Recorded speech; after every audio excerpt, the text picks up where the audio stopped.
Hello friends, मैं doctor शाहद नान हूँ और आप सभी का स्वागत है मेरे अपने YouTube channel heal naturally with doctor Adnan में। दोस्तों, आज हम बात करेंगे कॉन्स्टिपेशन यानी कब्ज़ के बारे में।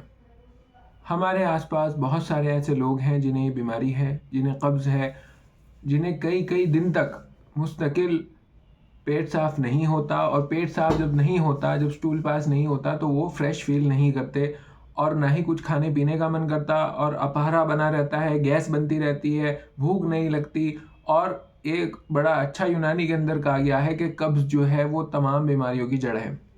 तो आज हम इसकी बात करेंगे कि कब्ज़ होता क्या है, क्यों ये हो जाता है और इसे हम नेचुरली कैसे ठीक कर सकते हैं। तो चलिए दोस्तों शुरू करते हैं।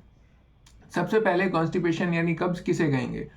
अभी डब्ल्यूएचओ की जो नई डेफिनेशन है उसके मुताबिक अगर हफ्ते में 3 बार बिना जोर लगाए और बिना कोई एक्स्ट्रा एफर्ट किए आपका स्टूल पास हो रहा है, यानी अगर आपको हफ्ते में 3 दिन पेट साफ खुद ब खुद हो रहा है तो फिर वो कब्ज की श्रेणी में नहीं आने का। अगर 3 बार से कम पेट साफ हो रहा है, 2 बार हो रहा है या बहुत जोर लगाकर या लेग्जेटिव्स या परगेटिव्स खाकर पेट साफ हो रहा है तो फिर आपको कब्ज हो गया है।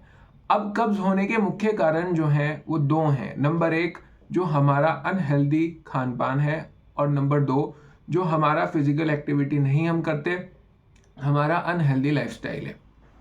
अब अगर किसी को कब्ज हो गया है तो मैं बता दूं यूनानी नुक्ता नज़र से कि कब्ज के होने से बदन के अंदर जो बराज है, जो गंदे चीज़ें हैं, वो बदन बाहर नहीं निकाल पा रहा, तो उसकी वजह से पूरी बॉडी की ब्लड सर्कुलेशन में टॉक्सिक पदार्थ जो हैं वो आ जाएंगे और वो तमाम बीमारियां पैदा करेंगे।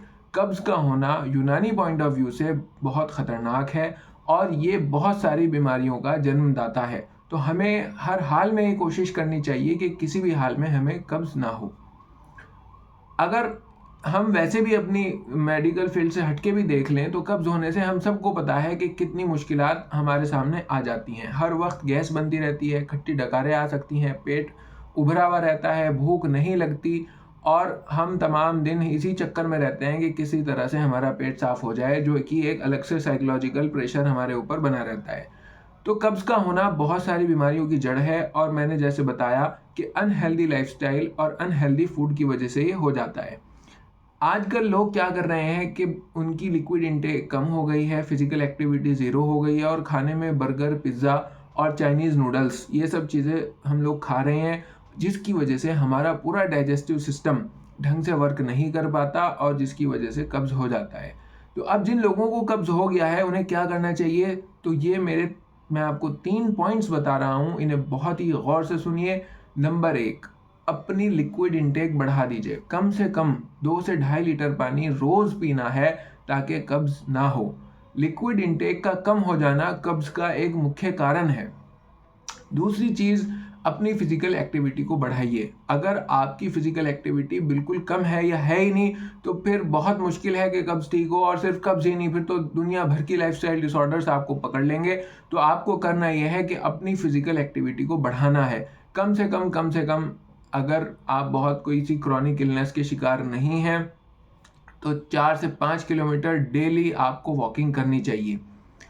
तीसरी बात जो है वो ये है कि आपको ये गंदी ग़िज़ाएँ जो हैं, गंदे फूड जो हैं, जंक फूड्स जो हैं, इसे बिल्कुल बंद कर देना चाहिए। और मेरी ये बात हमेशा ध्यान रखिए कि ये जो बर्गर है, पिज़्ज़ा है, नूडल्स है, चाउमीन है, मैगी है, ये जितने आपके मुंह के अंदर है बस 10, 15, 20 सेकंड उतनी देर मज़ा देगा और पेट में जाने के बाद ये पेट में ज़हर बन जाएगा। इस बात को हमेशा अपने दिमाग में रखिए, तो फिर आप ये नहीं खाएँगे। आपको खाना क्या है? आपको हाई फाइबर डाइट खानी है। और हाई फाइबर्स किस में होते हैं दोस्तों?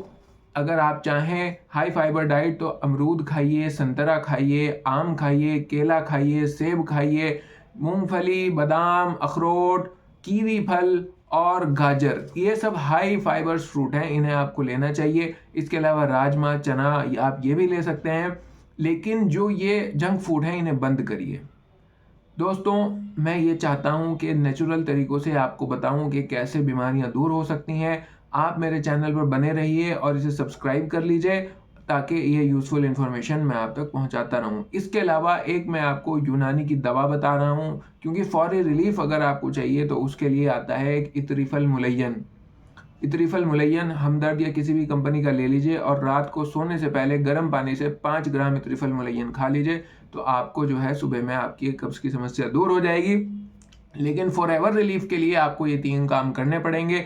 पानी का इंटेक बढ़ाना पड़ेगा, लिक्विड का इंटेक बढ़ाना पड़ेगा। नंबर 2, फिजिकल एक्टिविटी बढ़ानी पड़ेगी। और नंबर 3, ये ख़राब ग़िज़ाएँ, ख़राब खाने, जंक फूड बंद करके healthy diet, high fibre diet पर आपको आना पड़ेगा। बाकी अगर आप चाहते हैं किसी स्पेसिफिक टॉपिक पर मैं वीडियो बनाऊँ तो मुझे कमेंट करके ज़रूर बताइए, मैं ज़रूर बनाऊँगा। Thank you very much.